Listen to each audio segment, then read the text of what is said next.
ఇప్పుడు కరెంట్‌గా నా లైఫ్‌లో నేను ఒక చాలా లేజీ పర్సన్‌ని. ఒకప్పుడు నేను ఫిట్‌గా ఉండేవాడిని. ఇప్పుడు ఫిట్‌గా లేదు. ఒకప్పుడు వర్కౌట్ చేసేవాడిని. ఇప్పుడు వర్కౌట్ చేయట్లేదు. ఒకప్పుడు డిసిప్లిన్‌గా బతికేవాడిని. ఒకప్పుడు మోటివేషన్ ఉండేది. ఎక్సైట్‌మెంట్ ఉండేది. ఇప్పుడు అస్సలు ఏమీ లేదు. అదే నా చుట్టుపక్కల మనుషులు గ్రో అవుతున్నారు. డబ్బులు సంపాదిస్తున్నారు. ట్రిప్‌లకెళ్తున్నారు. ఆనందంగా ఉన్నారు. అదే నన్ను చూసుకుంటే వైజాగ్‌లోనే ఉన్నాను. అదే జాబ్ చేస్తున్నాను. కొత్తగా ఏమి గ్రోత్ లేదు. లైఫ్‌లో ఏమి మారట్లేదు.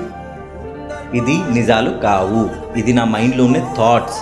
సేమ్ అలాగే మీ లైఫ్‌లో కూడా అలాంటి థాట్స్ అనేది వస్తాయి. బట్ అది కూడా నిజాలు కావు.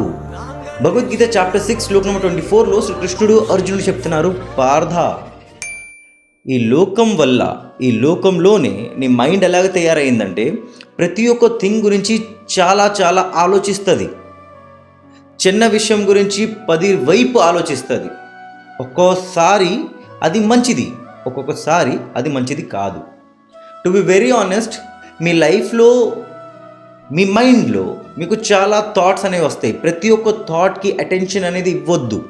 ఎందుకంటే శ్రీకృష్ణుడు ఏం చెప్తున్నారంటే, మన మైండ్లో వచ్చే ప్రతి ఒక్క థాట్ని విని దాని వెనుకన కర్మంని చేస్తే మనకే నష్టం. ప్రతి ఒక్క థాట్ మీద డిజైర్ పెట్టుకుంటే, అటాచ్మెంట్ పెట్టుకుంటే దానివల్ల మనకే నష్టం. ఒక యోగి అనేవాడు వాడి మైండ్ని, వాడి థాట్స్ని కంట్రోల్ చేసుకుంటాడు.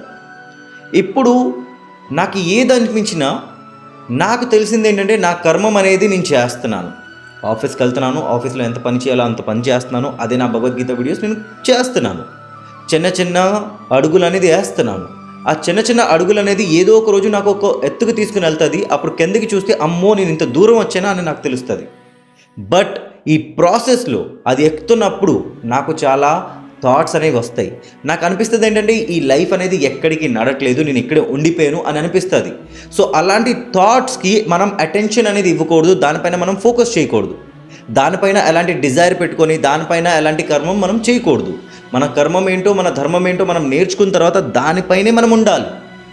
సో లిటరలీ మీ లైఫ్లో మీ ధర్మంని పాటిస్తున్నప్పుడు కొన్ని కర్మాలు చేస్తారు చూడండి. ఆ టైంలో ఈ థాట్స్ అనేది మిమ్మల్ని అటాక్ చేస్తుంది, మిమ్మల్ని స్లో డౌన్ చేస్తుంది, ఆపడానికి ట్రై చేస్తుంది. బట్ మీరు ఆపొద్దు, ఆగొద్దు.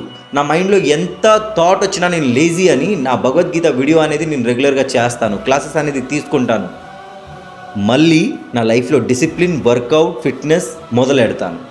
హరే కృష్ణ. సంకల్ప ప్రభవాన్ కామాన్ త్యక్త్వా సర్వాన్ శేషతః మనసైవేంద్రియగ్రామం వినియమ్యం సమంతతః.